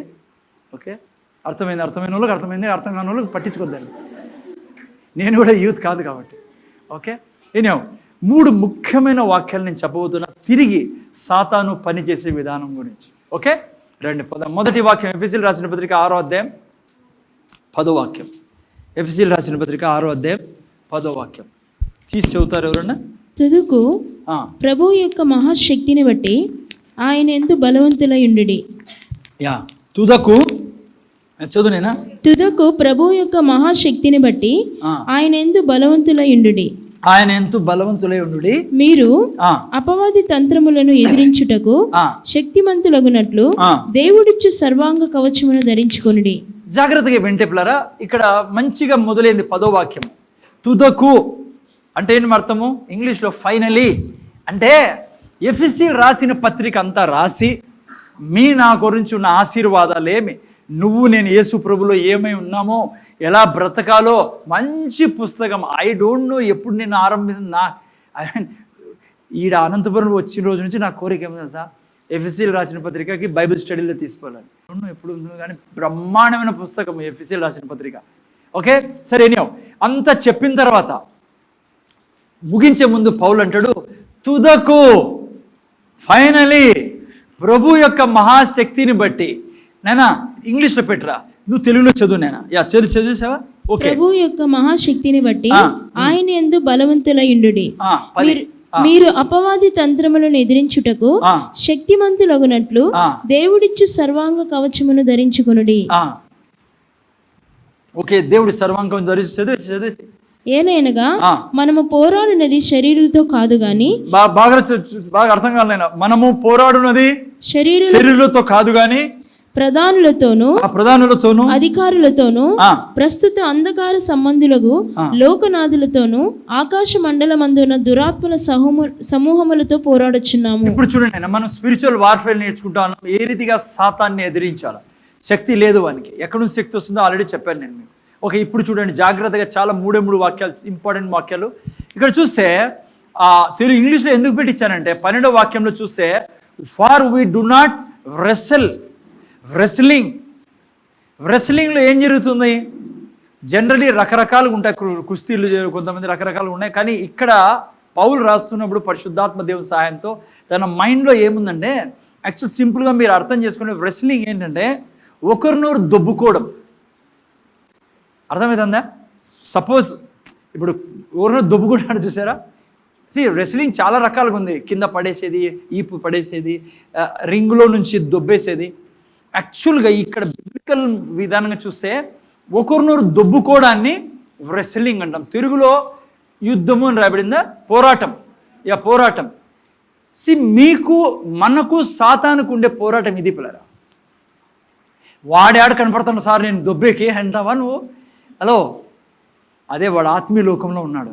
ఓకే, మీరు నేను ఎక్కడ వాడితో మనకి ఎక్కడ దొబ్బులాట ఉంటుందంటే వాక్యం మీద. అందుకే యుద్ధం మీరు నేర్చుకుంటే సక్సెస్ఫుల్గా ఉంటుంది లైఫ్ మంది. సిక్నెస్, అనారోగ్యం ఉండలేవు, ఏ కష్టంలో ఉండలేవు. ఆ తర్వాత చూడండి ఇక్కడ మెయిన్ పాయింట్స్, రెస్లింగ్ అంటే అది. ఆ తర్వాత వాడు అక్కడ ఏం రాబడింది, put on the whole armour, పైకి తీసుకుని ఆయన తొందరగా వాని యొక్క తంత్రములను, తెలుగులో ఏం రాబడింది, వాని యొక్క తంత్రములను మనము కిందికి తీసుకురా. 10వ వాక్యం ఫైన్, చూసారా? Hello, put on the whole armour you may be the wiles of the devil. ఇంగ్లీష్లో వైల్స్, తెలుగులో ఏంటి తంత్రాలు. సి వైల్స్ అంటే ఏంటి మగల అగైన్ వాని దగ్గర వాని ఆయుధాలు ఏంటి, బైబిల్లో వైల్స్ అని రాయబడింది, తెలుగులో తంత్రాలు. ఏంటి తంత్రాలు అంటే? మంత్రాల్లో ఉంటాయి కదా ఇవి కూడా. తంత్రాలు అంటే ఏంటంటే అబద్ధం చెప్పేది వాని తంత్రం, జిత్తులమారితనం వాని తంత్రం, మోసం చేయడం వాని తంత్రం. జాగ్రత్తగా వినాలి మీరు. సి మన ఇద్దరి మధ్య గుద్దులాట ఉంది, వాని మధ్య మన మధ్య గుద్దులాట ఉంది. ఐ మీన్ లైక్ కరెక్టేనా? తెలుగులో తప్పు చెప్తానన్నా? Pushing, okay, wrestling, okay. Hello, అయితే వాడేం వాడుతున్నాడు నాకు వ్యతిరేకంగా? అబద్ధం, మోసం. ఓకే, సింపుల్ యుద్ధం ఇది. కానీ నేనేం వేసుకోవాలంట? నీ ఆయుధాలు ఏంటివి? దేవుడిచ్చు సర్వాంగ.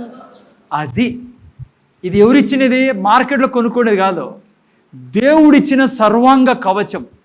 ప్లరా ఈ యొక్క సబ్జెక్ట్ చెప్పాలని చాలా టైం పడుతుంది, కానీ నేను జస్ట్ మీకు టచ్ చేస్తాను. ఏంటి సర్వాంగ కవచము? యేసుప్రభు అన్నాడు, సత్యము మీరు తెలుసుకునేలా మీరు స్వతంత్రులుగా జీవిస్తారని. అది మెయిన్ ఎక్విప్మెంట్ ఏందో సత్యం. వాక్యం సత్యం. వాక్యం ఏం చెప్పిందో అది సత్యం, వాడు చెప్పేది కాదు సత్యము. ఇది ధరించుకోవాలా నువ్వు నేను. యేసు ప్రభు ద్వారా మనకి మన జీవితంలో ఏం జరిగిందో దాన్నే సర్వాంగ కవచం అంటాం. ఏం జరిగింది? రక్షణ. మీరు నేను రక్షించబడి ఉన్నాం. రక్షణ శిరస్థానం అంటే మీరు నేను రక్షించబడి ఉన్నాం. ఎక్కడి నుంచి? ప్రతి మరణం నుంచి. హలో, ఏ మరణము నీ జీవితంలో ప్రవేశించడానికి హక్కు లేదు, ఏ చెడు నీ జీవితంలో రావడానికి హక్కు లేదు, ఏంది లేదు నీ జీవితంలో. ఆదాము నుంచి వచ్చిన నువ్వు ఇప్పుడు నూతన సృష్టివి, నువ్వు రక్షింపబడి ఉన్నావు, సాతాను చేతిలో నుంచి, శాపంలో నుంచి, మరణంలో నుంచి. అర్థమైందా? నువ్వు నీతి అనే ఏమంటారు దీన్ని తెలుగులో? మైమర్పు, రైచియస్నెస్ని తొడుక్కొనున్నావు. రైచియస్నెస్ అంటే ఏం తెలుసా? నీ హృదయంలోకి సాతాను నెగిటివ్గా ఏది పంపించలేడు. నువ్వు నీతిమంతుడివి. ఏ నీతి నీకు ఇవ్వబడింది? దేవుడు ఎంత నీతిమంతుడు అంత నీతిమంతుడు. ఏంటి నీతిమంతుడు అంటే? దేవునితో ప్రతి క్షణం కలిసి జీవించడం. దేవునితో కలిసి జీవించడం నీతి అంటే. ఒకప్పుడు పాపులుగా ఉన్నప్పుడు ఏడున్నాం మనం? దేవునికి దూరంగా ఉన్నాం. ఇప్పుడు నీతిమంతులం మనము. ఆ తర్వాత సత్యము, దేవుని వాక్యం అనే సత్యాన్ని మనం కట్టుకుని ఉండాలి. అంటే వాక్యం ఏం చెప్తుందో అదే ఉన్నా. ఇక్కడ లూజ్ అయింది అనుకో, సోల్జర్కి బెల్ట్ లూజ్ అయింది అనుకో, అన్నీ కింద పడిపోతాయి. అర్థం చేసుకున్నారు? అర్థం చేసుకో. అతి ముఖ్యమైనది ఆర్మీ నుంచి వచ్చాను కానీ మీకు బాగా చెప్పగలను. బెల్ట్ లూజ్ అయితే ఆ సోల్జర్నే లూజ్ అంటారు.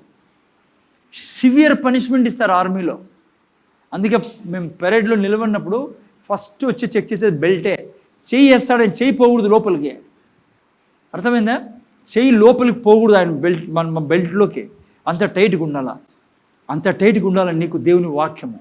అది తప్ప ఏది ఇప్పుడు చెప్తుంది కదా, ఆయన చచ్చిపోయినాడు పాస్టర్. ఎందుకు?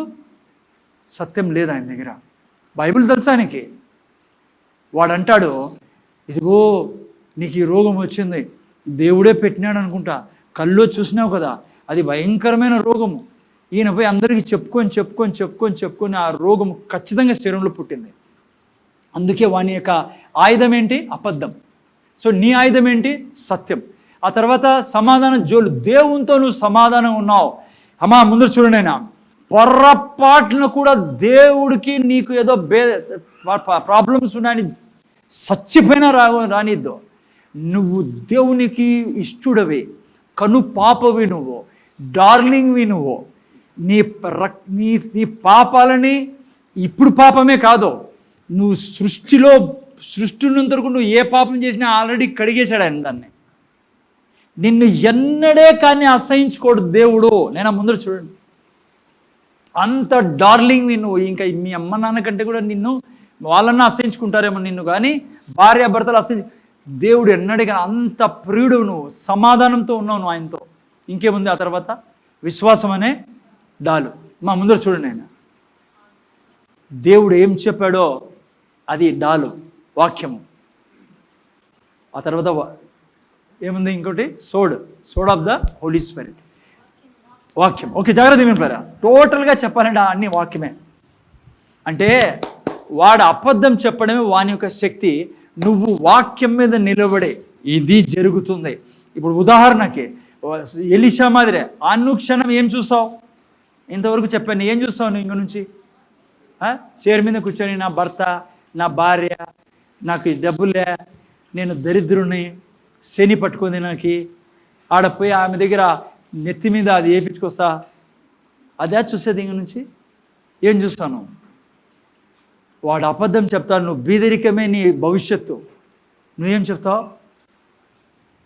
ఆయన బీదోడై నన్ను ధనికుని చేశాడు. ఎప్పుడు నువ్వు సత్యం మీద నిలబడతావో, అది ఆరోగ్యం సంబంధించైనా ఏ దాని గురించైనా నువ్వు వాక్యం మీద నిలబడినప్పుడు సాతాను ఎదుటి నుంచి పారిపోతాడు. ఇక్కడ వినండి, అసలు యుద్ధం ఏడ జరుగుతుంది ఇది? అమ్మా, నేను మొన్న విమానం వేసుకొని ఆకాశంలో వెళ్ళారంట కొంతమంది, డబ్బులు పెట్టి, ఏదో అమెరికాలో అనుకుంటా, కొన్ని లక్షలు ఖర్చు పెట్టి విమానంలో పోయినారంట. అంత గుంపు 300-400 మంది. ఎందుకో తెలుసా? ఆడికి పోయి సైతాన్ని బంధిస్తానారంట, ఆడపోయి దయ్యాలు బంధిస్తారంట. మనం ఒకసారి చెప్పాడు, సొంత ఢిల్లీకి పదామని, ఆడ దయ్యాలు ఎక్కువ ఉన్నాయంట. హలో, నో సార్, ఏడుంది యుద్ధము? 2 చెవుల మధ్యలో యుద్ధం ఉండేది. ఏందుంది 2 చెవుల మధ్యలో? నీ మైండ్లో బ్యాటిల్ ఫీల్డ్ అది. ఇప్పుడు విన్నాను జాగ్రత్తగా. వాడు నీ దగ్గరికి వచ్చి ప్రతి క్షణం ఏమంటాడు తెలుసా? నీ దగ్గర ఏముంది, నువ్వు ఎంత మంచోడివి, ఏమీ కానీ దేవుడు ఇలేదే నీకు. బైబిల్ ఏం చెప్తుంది?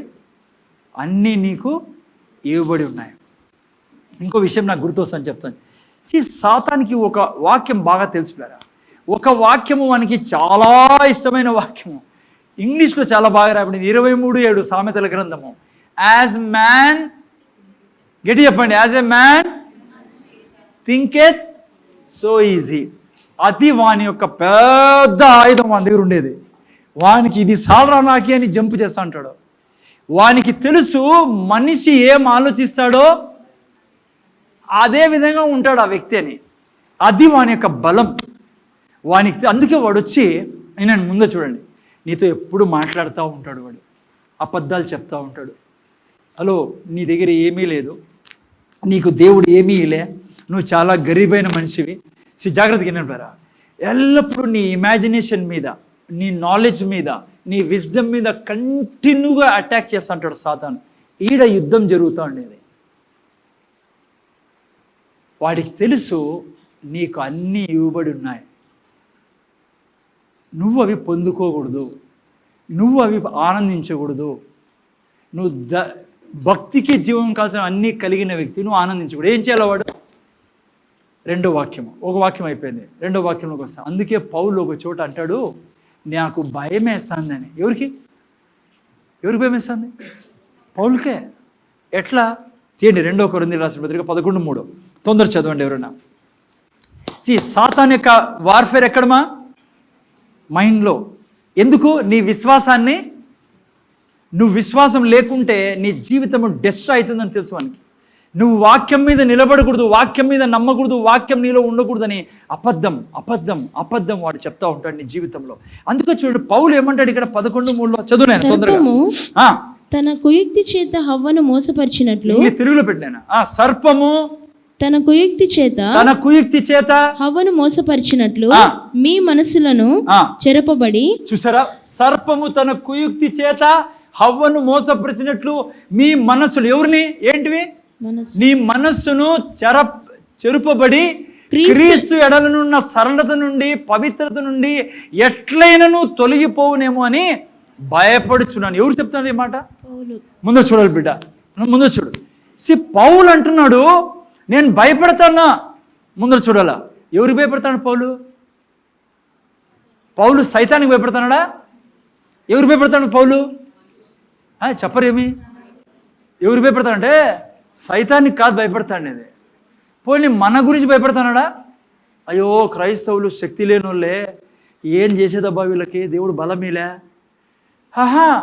మీ గురించి భయపడ్డంలా, సైతాన్ గురించి భయపడ్డంలా. ఏ దాని గురించి భయపడతాడో పౌలు? వాడు నీ మనస్సును మోసం చేస్తాడు, అబద్ధం ద్వారా ఎక్కడ మీకు మోసం చేస్తాడని ఆ భయం పట్టుకుంది పౌలుకి. కొరింథీయుల సంఘాలకి రాస్తూ అంటాడు, మీతో నాతో అదే అనేది ఈరోజు. అక్కడ ఏం రాయబడింది తెలుసా? మీ మనస్సులను చెరుపబడి క్రీస్తు ఎడనున్న సరళత నుండి, పవిత్రత నుండి ఎట్లయినను అంట వాడు చేసి చూసారా మీరు? ఎట్లా తిరిగి. సరళత అంటే ఏంటి? యేసు ప్రభు ద్వారా బిడా నువ్వు నేను ఏం చేయకుండానే ప్రతి దీవెన మీకు నాకు ఇవ్వడింది. టైం తక్కువ ఉంది కాబట్టి సరళత అంటే ఫ్రీగా నువ్వు రైచియస్ మాదిరి నీతిమంతుడుగా చేయబడావు, పరిశుద్ధుడుగా చేయబడావు. దేవుడు నీలో ఉన్నాడు, నువ్వు దేవుని ప్రియుడివి. ఆస్తంతా ఆయనంతా నీకు రాసిచ్చాడు. ఆయన వారసుడు, నువ్వు క్రీస్తుతో జత వారసుడు, నువ్వు పరిశుద్ధాత్మ లోపల ఉన్నాడు నీలో. ప్రతి వరం నీది, ప్రతి దీవెన నీకి. నరకమే లేకుండా నిన్ను అన్ని దీవెనతో నిన్ను సరళ ఏమీ చేయకుండానే యేసు ప్రభు ద్వారా ఫ్రీగా దొరికాయి అన్ని. కానీ వీడేం చేస్తాడు? ఏం చేస్తాడంట? సర్పము తన కుయుక్తి చేత హవ్వను మోసపరిచినట్లు. ఎవరు మోసపరిచాడు? అవ్వని మోసపరిచినట్లు మిమ్మల్ని మోసపరుస్తాడు అని నాకు భయం పట్టుకుంది. ఎంత గొప్ప దైవజనుడు చెప్పండి. మీరు నేను ఎంత భయపడాలా దాని గురించి? ఏ దాని గురించి భయపడాల్సి? సైతాన్ శక్తి గురించి కాదు నేను చెప్తున్నా. ఏ దాని గురించో ముందర చూడండి. నువ్వు దినమంతా ఏం వింటాన్నావో దాని గురించి నువ్వు భయపడాలా. ఆ భయం కాదు నేను అంటాను. దయ్యానికి భయపడు, నల్లగా వచ్చా తోకుంది దానికి. హలో, నువ్వు ఏం వింటున్నావు? ఈవెన్ నీకు చెప్తున్నా నేను, నువ్వు ఏ ప్రీచర్ తింటున్నావు? నీకు ఇంకా పాపంలోకి దొబ్బే ప్రీచింగ్ ఉంటే, నువ్వు ఇంకా ఇప్పటికీ పాపివే అనే ప్రీచింగ్ ఉంటే, నువ్వు మళ్ళీ హవ్వ మోసపోయినట్లు మోసపోతావు. అందుకే దొరికిందంతా వినొద్దండి, దొరికిన న్యూస్ అంతా వినొద్దండి. నీ చెప్తున్నా, నీ మొబైల్ ద్వారానే నిన్ను వాడు మోసపరిచేది, నీ టీవీ న్యూస్ ద్వారానే మోసపరిచేది. అనవసరమైన చెత్త వేసుకోవద్దండి లోపలికి. నువ్వు అన్నిటినీ కలిగి ఉన్న వ్యక్తి, నువ్వు పరిపూర్ణుడవే. నువ్వే ఈ దేశానికి వెలుగువే. హలో, నువ్వే ఈ దేశానికి ఉప్పువే. నువ్వే మనుషుల జీవితాల నుంచి, దయ్యాల నుంచి విడిపించే రాజువే. నీలో దేవుడు ఉన్నాడో, నువ్వు నడుస్తూ ఉంటే. అదే చెప్పాను నీకు, యేసు ప్రభు నడిచినట్లే ఈ భూమి మీద. కానీ నువ్వు అబద్ధాన్ని విని విని విని విని పొద్దున్నుంచి ఆ ఛానల్ ఇది చెప్పా, ఆ ప్రధానమంత్రి ఇది, ఆ చీఫ్ మినిస్టర్ ఇది, ఆ ఎంపీ ఎవరు, ఎమ్మెల్యే ఇది, అది గబ్బంతా వేసుకున్నావు అనుకో, నువ్వు గబ్బులు వేసిపోయేటట్టు చేస్తాడు వాడు. అదే భయపడతాండేది పౌలు. నువ్వు దీంట్లో సమయం గడపు. దినరాత్రులు దేవుని వాక్యాన్ని ధ్యానిస్తే, నేను చెప్పానే నీకు అనుక్షణం నువ్వు ఎవరే ఉన్నావో ఆత్మీయ లోకంలో చెప్తే నీ జీవితం ద్వారా క్యాన్సర్ హాస్పిటల్ బాగుపడిపోతుంది. చిన్న చిన్న పిల్లలు చచ్చిపోతున్నారు, గుండెల్లో రంధ్రాలు పడి షుగర్తో, బీపీ. చిన్న చిన్న పిల్లలు చచ్చిపోతున్నారు, కిడ్నీలు చెడిపోయి. యవ్వనస్తులు తాగుడుతో చచ్చిపోతారు. నువ్వేం చేస్తానో 24 గంటల దాంతో వాడు రాసినట్లుగా నువ్వు మోసపోతున్నావు. నువ్వు దివారాత్రుల్లో దేవుని వాక్యాన్ని ధ్యానించే బిడ్డవైతే టైం పట్టచ్చు. సంవత్సరము, 2 ఏళ్ళలో, 3 ఏళ్ళలో నువ్వు ఏదైతే చూస్తున్నావో, నీలో ఏదైతే నీ గురించి చెప్తున్నావో అది బయలుపరుస్తాడు దేవుడు, నిన్ను స్థిరపరిచి విశ్వాసంలో.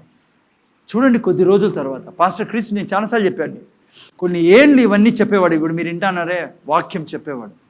ఈరోజు తన జీవము చచ్చిపోయిన లేపుతాడు, రోగుల్ని స్వస్థపరుస్తాడు. నువ్వు ఎందుకు కాకూడదు పాస్టర్ క్రిస్? నువ్వు నేను భేదాభిప్రాయాలు లేవు దేవునికి. దేవుడు ఆయనకి అన్ని ఇచ్చాడు, నీకు అన్ని ఇచ్చాడు. వాళ్ళ మనసు వాళ్ళు దేవునికి ఇచ్చారు కాబట్టి ఈరోజు పవర్ఫుల్గా వాడబడుతున్నారు. నువ్వు నేను ఎలా ఉండాలా? నేను చెప్తున్నా బిడ్డ, నీకు అర్థమవుతుందో కాదో కానీ ఈ దేశాన్ని ప్రధానమంత్రి కాదు కదా, రాష్ట్రపతి కాదు కదా, ఏ కోట్లు ఈ భారతదేశం దేశాన్ని ఉద్ధరించేది ఎవరో తెలుసా? నీ జీవితం ద్వారానే యేసు ప్రభు సువార్త. నువ్వు పవర్ఫుల్గా ఉంటే నీ చేతికి పట్టణాన్ని ఇచ్చే దేవుడు ఆయన. లక్షల మంది ఇచ్చే దేవుడు నీకు. ఒక్కడు దొరికితే చాలు. నువ్వు ఏం చేసి ఆత్మీయ లోకాన్ని చూస్తూ బతకాలి ఈ భూమి మీద. ఆత్మీయ లోకంలో నువ్వు ఏమై ఉన్నావో అది చెప్పాలని నోటి నుంచి అనుక్షణం. నువ్వు ఎప్పుడైతే చెప్తావో నీ జీవితం ట్రాన్స్ఫార్మ్ అవుతుంది. ఏ మైండ్లో సాధన దూరాలని ప్రయత్నం చేస్తున్నాడో ఆ మైండ్లో నువ్వు వాక్యం అనుక్షణం పంపించడం ద్వారా పవర్ఫుల్ క్రీచర్గా దేవుడు నేను తయారు చేస్తాడు. నీ కళ్ళు చూపులు చాలు, ఇక తాగుబోతులు అందరూ మారిపోయి ఒక్క క్షణం చాలు, నువ్వు నిలబడితే చాలాడా. ఎందుకంటే ఆల్రెడీ నువ్వు విశ్వాసంతో నిండి ఉన్న కృప ప్రవహిస్తుంది. నీ కళ్ళల్లో నుంచి తాగుబోతుల్ని నువ్వు చూసినావు అనుకో, గిలగిలగిల కొట్టుకొని యేసుప్రభు రక్షకుడుగా అంగీకరించి ఇంకా తాగుడు జోలికి పోరు. వాళ్ళు దయ్యాలతో పీడించబడుతున్నారు. వీధుల్లో మీరు పోతే దేవుడు ఎవరో తెలియక బాధపడుతున్నారు. కానీ నువ్వు ఇప్పుడు వింటానే వాక్య ప్రకారం నువ్వు చూస్తూ నువ్వు ఎవరై ఉన్నావో దేవునిలో వాక్యం చెబుతూ నువ్వు జీవిస్తే టైం పట్టచ్చు, 6 నెలలు 7 నెలలు. వాడు నీ దగ్గర చెప్తాడు ఎందుకు ఇవంతా చేస్తానో, వేస్ట్ అని. వాడి మాట వినొద్దు, నువ్వు కంటిన్యూ చేయి. నీ జీవితం ద్వారా నీ బంధువులు ఈరోజు చర్చికి రాను ఉన్నారే, తనకలాడుకుంటూ వస్తారు ఇక్కడికి. ఓకే, జాగ్రత్త వినంటారా. ఏం బాధపడుతున్నాడు అంటే హవ్వని మోసం చేసినట్లుగా. ఓకే, టైం తక్కువ ముందుకు. ఏం మోసం చేశాడు హవ్వకి? అమ్మా మీరు 3వ అధ్యాయం చూస్తే మొదటి వాక్యంలో ఏంగా వచ్చాడు వాడు? చదవండి, ఎవరైనా చదవండి. 3:1. యా నాకు తెలుగు చదివి అందించండి. 3:1. యా ఆదికాండము 3:1. దేవుడైన యెహోవా చేసిన సమస్త భూజంతువులలో సర్పము యుక్తి గలదై ఉండును. అది చాలు. ఇక్కడ చూస్తే పిల్లరా, ఒక మాట చెప్పాలండి నేను మీకు, వేరే ముందుకు పోయేటప్పుడు. సర్పాన్ని ఎందుకు తీసుకున్నాడు వీడు? సాతాను పులిని తీసుకొచ్చి కదా అమ్మా, పులిని తీసుకొచ్చి అవ్వా తింటావా కాయలేని చంపమంటావా అని. దీంతో నీకు నాకు ఏమడుతుంది? సాతాను బలవంతం చేయలేడు పిల్లరా మిమ్మల్ని, నన్ను బలవంతం చేయలేడు వాడు. అందుకే వాడు ఎవరిని ఎన్నుకున్నాడు? పాముని ఎన్నుకున్నాడు. పాము కుయుక్తి గలది, పాము జిత్తుల మారి. అర్థమైందా? అందుకే ఈ జీవిని ఎన్నుకున్నాడు. ఎందుకంటే జాగ్రత్త వినాలా, ఇది వార్ఫేర్ గురించి నేర్చుకుంటున్నాం. మనిషిని వాడు మోసం చేసే వాని వశంలో తీసుకోగలడు, కానీ బలవంతాన్ని ఏం చేయలేడు. అంటే నువ్వు అంగీకరిస్తే తప్ప వాడు నీ మీద పని చేయలేడు, రాజ్యం చేయలేడు. హవ్వ అంగీకరించింది, అందుకే వాళ్ళని పాపంలో పడేసి వశం చేసుకున్నాడు సాతాను. హవ్వకి ఏం చెప్పాడు? అసలు ఏ దాంట్లో పడిపోయింది హవ్వ? ఏం చెప్పాడు హవ్వ? నేను చెప్తున్నా ఏం చెప్పాడు సింపుల్గా. హవ్వా,